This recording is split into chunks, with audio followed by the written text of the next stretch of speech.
Christmas ദിനത്തിൽ നൈജീരിയയിൽ നടന്ന കൂട്ടക്കൊലയുടെ വാർത്ത പുറം ലോകമറിഞ്ഞത് ഒരു മാസത്തിന് ശേഷം.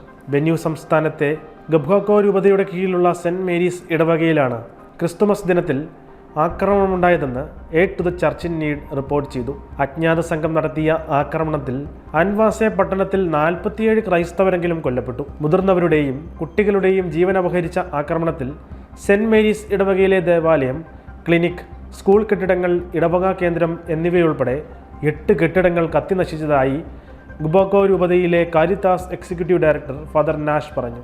നൈജീരിയയിലെ ക്രൈസ്തവ പീഡനത്തിന് അന്താരാഷ്ട്ര മാധ്യമങ്ങളിൽ അർഹിക്കുന്ന വാർത്താ പ്രാധാന്യം ലഭിക്കുന്നില്ല എന്ന ആക്ഷേപം നിലനിൽക്കെയാണ് 47ലധികം ക്രൈസ്തവരുടെ ജീവൻ അപഹരിച്ച ദാരുണ സംഭവം ഒരു മാസത്തോളം റിപ്പോർട്ട് ചെയ്യപ്പെടാതെ പോയത്.